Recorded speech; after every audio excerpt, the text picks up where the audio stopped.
Hello everyone, Mark Meyer here to give you an informational video about the most common scams on Facebook today so that you stay safe and scam free on Facebook. Number one, the easiest way to get scammed on Facebook is to take payment method off Facebook, communication off Facebook. Someone has a Nintendo 64 in Ohio and I want to buy it, and the guy's telling me that I must use Cash App if they want to use Western Union. Those are all red flags. It doesn't mean it's entirely a scam, but for the most part, you want to be using Facebook Pay for its protection or PayPal goods and services for its protection. I won't deal with anyone who talks about Cash App or taking communication outside Facebook.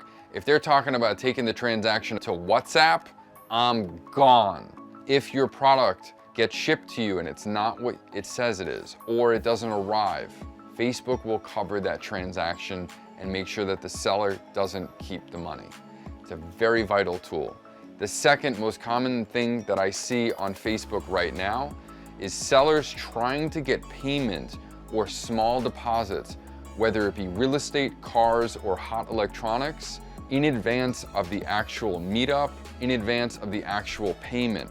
If they're trying to get micro payments of say $250, $500, $1,000, whatever it may be, ahead of time through Cash App or these other payments, do not do it. Meet up with these people in person to verify and make sure that they are who they say they are. It's a very common scam.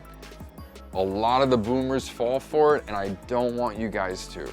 Another way scams happen on Facebook, a buyer will overpay the seller for an item with phony transactions. Say you have a $1,000 car, they send you a check for $1,600 and then pretend like it was a mistake. You deposit the $1,600, your bank account covers the $1,600 for a day or two, and they go, oh my God, I can't believe that. I need the money to feed my baby. Send me back the $600. And then you send them $600 back, and the entire check bounces the next day or on Monday when the bank wakes up. Overpaying the seller by any means is a massive red flag. Please let the chips fall at that point. Do not refund them. Make sure that you're gonna clear the check balance, anything like that. It's called cash and carry. You bring the goods, I bring the cash, we shake hands, we're out. All parties satisfied. It gets really dicey when you deal in electronic transactions, so try to not do it that way. A real popular scam right now has to do with housing.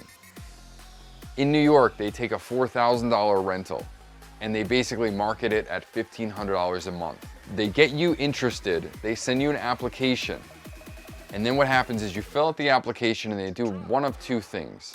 They ask for an application fee. You go ahead and put in all your details, maybe even your social security number and your credit card number and your expiration and 3-digit code for your $25 payment. And the truth is, this rental never existed. They simply had a way of getting all your information and your credit card. They should not need an application ahead of time. You should be meeting a real estate agent, a broker, someone in charge, someone important. That way you do it in person. The next scam that I see on housing is common, where they post a huge property for not a lot of money, and then they basically say, oh man, well, you know, Mark, we've had a lot of people apply for this house. We really like you. And they haven't checked your credit at all. They don't know how much money you make or don't make, but they really like you, Mark. To know that you're serious, we require a $500 deposit on this beautiful rental to ensure that it goes to you. And they're gonna take that money and pocket it and be gone before you know it. The next scam is something I've seen more and more. It's fake dealerships popping up, pretending to sell cars way under market. They have a $20,000 hot rod. They're asking $4,500 for it. They're waiting for people who are not knowledgeable or people that haven't watched this video to click on it, basically say, hey, I want to see it. When can I see it? And they basically say, yeah, no problem. We can see it Saturday.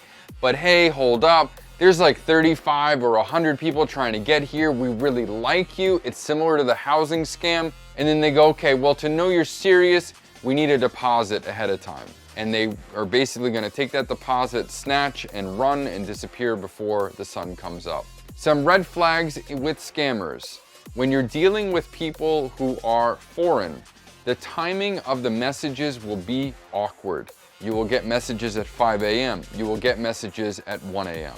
That's the daytime hours for them. Most of them are not picking up on the fact that there's a huge time difference. If the dealership is brand new and they have ads all over the place, if the guy's got 80 housing listings available and they are all way under market, red flag.